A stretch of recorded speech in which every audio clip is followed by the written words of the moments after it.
If your goal is a stable, healthy life, why do so many of your daily choices slowly make your future weaker instead of stronger? Not in obvious ways, and not all at once, but just enough that years pass before you realize nothing has really changed. Most people assume stagnation comes from laziness, lack of discipline, or bad luck, but that explanation doesn't hold up. Many of the people who feel stuck are intelligent, informed, and genuinely trying. What's actually happening is more subtle, and once you see it, it becomes difficult to ignore. From an external perspective, this behavior is consistent. Humans wait, not because they don't care, but because waiting reduces discomfort. It creates the feeling of safety without requiring commitment, and that trade quietly compounds over time.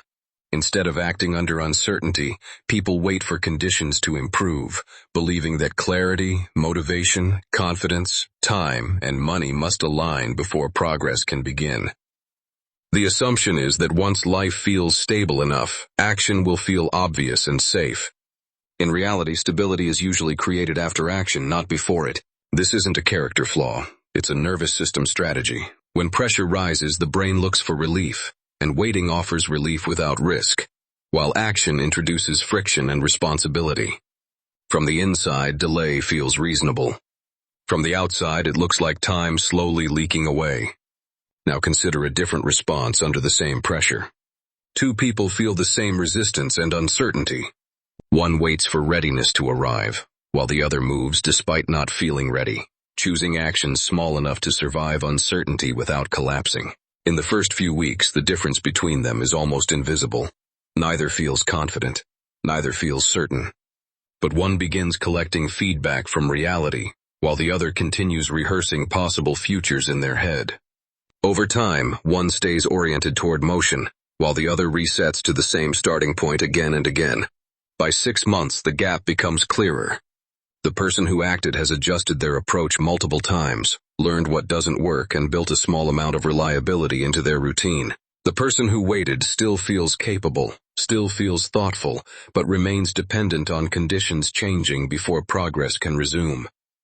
After a year or two, the contrast is no longer subtle.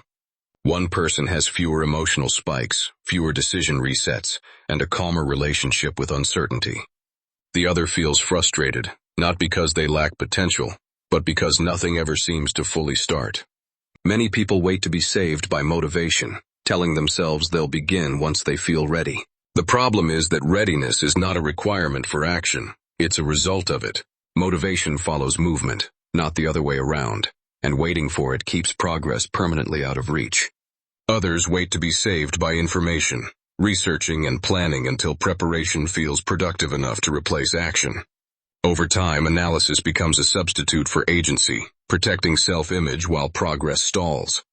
Meanwhile, those who act with partial information begin collecting feedback, and feedback allows adjustment, which builds competence even before confidence arrives. Some postpone action until life feels calmer and more predictable, assuming progress begins after uncertainty fades rather than during it. In practice, the people who quietly build stable lives do so while conditions are imperfect, learning to function inside chaos instead of waiting for chaos to resolve itself.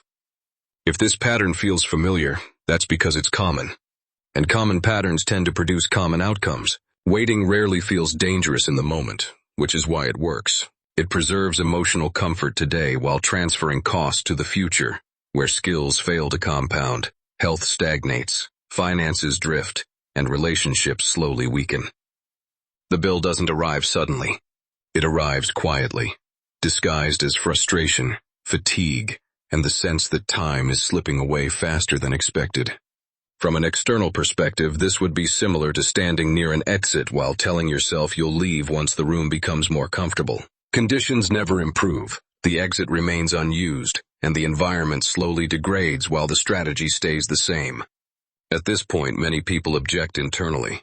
They tell themselves their situation is different, that their constraints are heavier, or that acting prematurely would be irresponsible. These objections feel reasonable because they reduce immediate discomfort, but they fail for the same reason waiting always fails.